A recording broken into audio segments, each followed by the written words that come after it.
Hello, my name is Lisa Whittemore. I am your Londonderry State Representative. I live at 40 Griffin Road in Londonderry, and I'm proud to be part of this community effort. I have loved and worked in my community since 1973.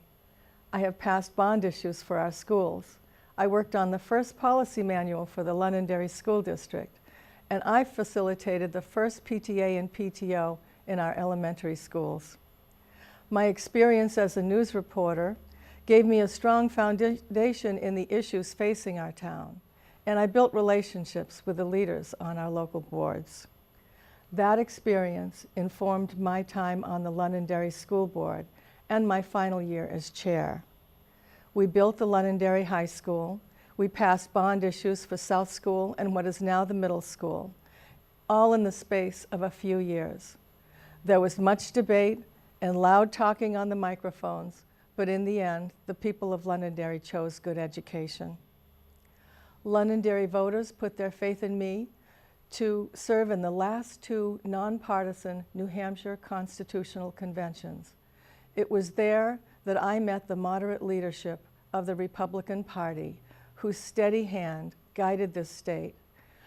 I met Walter Peterson, Susan McLean, David Nixon, and other leaders whose fiscally conservative and socially responsible policies looked out for the welfare of our citizens. Locally, I served on the Londonderry, Greater Derry United Way, as well as Londonderry Dollars for Scholars, and other various volunteer groups. More recently, you elected me to serve on your budget committee. In these years and in these roles, I have always had confidence that the best solutions could be obtained by sitting at a table, by listening as well as talking, by respecting all sides, and finding that common ground that moves us forward as a community. You honored me in 2012 by electing me as your state representative. It is the job I have wanted since I first testified in the Hall of Reps many years ago. I love the work. I find it challenging and fulfilling.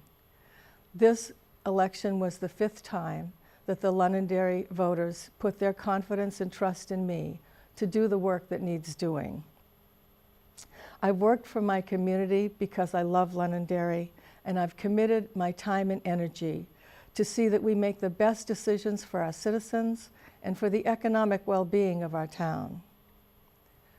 At the State House, the governor and members of both parties worked together to create a bipartisan budget proposal strong enough to overcome opposition in both houses. Because of this bipartisan effort, the legislature was able to restore funding to our university and community college system. Tuition rates were then frozen or lowered to the benefit of New Hampshire families and the students seeking to attend college in state. The long waiting list for our developmentally disabled was eliminated, and funding was restored to the program for children in need of services. And all of this was accomplished without an increase in taxes or in fees. There was a bipartisan majority to replace serious cuts to our university system from the previous legislature. Our colleges and universities must get needed support from our state to prepare our students for the jobs of the future. Investing in our students, in our public education, and ensuring that our businesses have a safe and reliable transportation system are all part of preparing our state for the future. The New Hampshire Department of Transportation has suffered years of assaults on its budget, and I am proud to say that I supported the bipartisan proposal for a modest increase in the gasoline tax. That bill was sponsored by Republican Senator Jim Roush and passed both houses by majority votes. Responsible stewardship of our $315 billion of paved assets should not be used as a political football.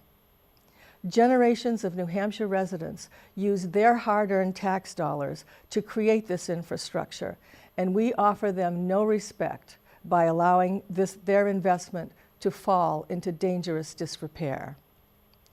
What innovative business will choose to move to New Hampshire when 2 out of 3 of our bridges in our seaport are out of commission for weeks on end in the winter?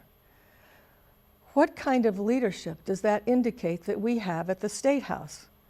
When our legislative priorities focus on carrying loaded weapons into the New Hampshire Hall of Representatives rather than supporting the common sense upkeep of our paved assets, corporate leaders get an impression of a state where our priorities are not keeping up with the needs of the aggressive new business models. In 2008, 21% of New Hampshire state roads were in poor condition. In 2013, 37% of New Hampshire state roads were in poor condition. In the year 2010, 15% of our rural bridges were structurally deficient. Now, 31% of our bridges are considered in poor condition. There is a willingness to slide into disrepair and dangerous condition that I find most disturbing. Add to these realities that the cost of asphalt has risen 460% since we last raised the gasoline tax, and you begin to get a feel for the danger of continued cuts to this critical public safety component. The 4.2-cent gas tax will fund 210 miles of paving and road construction. It will double state aid for local bridge projects and funding to finally complete the northernmost section of modernizing and upgrading Route I-93. The annual cost per vehicle is estimated to be between $16 and $30 for this 4.2-cent increase. Compare that to the cost to repair the front end of your car when you slam into one too many potholes. Estimates are that New Hampshire drivers pay between $300 and $500 a year in vehicle repair due to poor road conditions. The math is pretty straightforward, and the lesson should be easy to deduce. Do you want to pay $30 more in gasoline every year to responsibly improve our roads and bridges? Or would you prefer to pay for vehicle damage costs in the range of $300 to $500? On Columbus Day, over 600,000 tourists came to visit our mountains, lakes region, and seashore. We know that most of them purchased gasoline at least once during their visit. I think it's a great idea that the tourists who enjoy our roads and bridges are helping to defray the cost of their upkeep and maintenance. Another bipartisan bill came forward from the New Hampshire Senate, SB 413, to support the expansion of Medicaid to over 40,000 eligible New Hampshire residents. This bill had 3 Republican sponsors and 3 Democratic sponsors. They knew that it was time to address the problem of our uninsured population in the Granite State. As of this month, more than 18,000 Granite Staters have benefited from this program, and they no longer use our hospital emergency rooms as their primary care facility. That relieves the burden from our hospital community, and it saves insurance payers the additional cost for covering their uninsured care.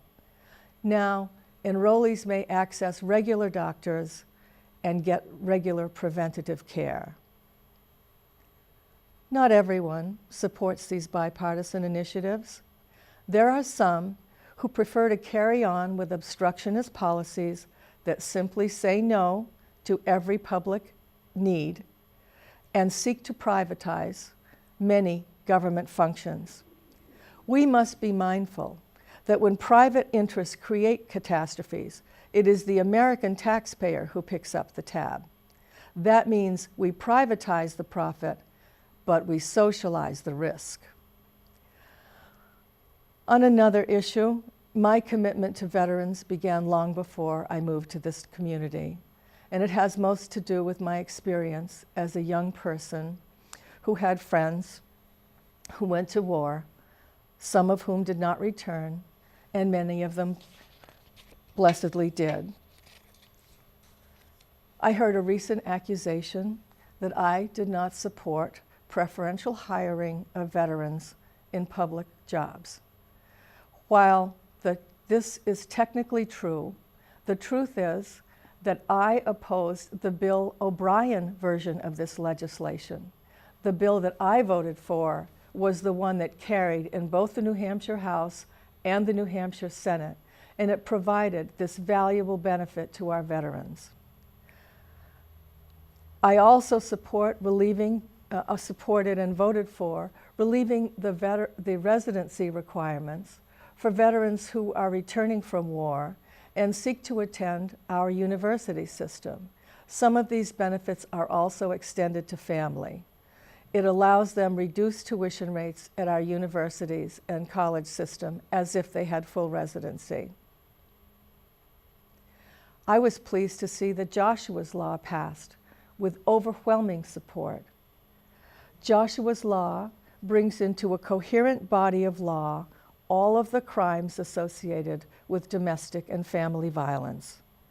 The law is named after a 9-year-old boy named Joshua Savon, who was brutally shot to death by his father during supervised visitation. The New Hampshire Coalition on Domestic and Sexual Violence, headed by Londonderry's own Amanda Grady Sexton, was instrumental in the passage of this key bill, which will facilitate tracking and prosecution of abusers and allow service providers greater clarity in understanding where each family is in the process. There are some who would have you believe that simply cutting state programs is the answer to every problem.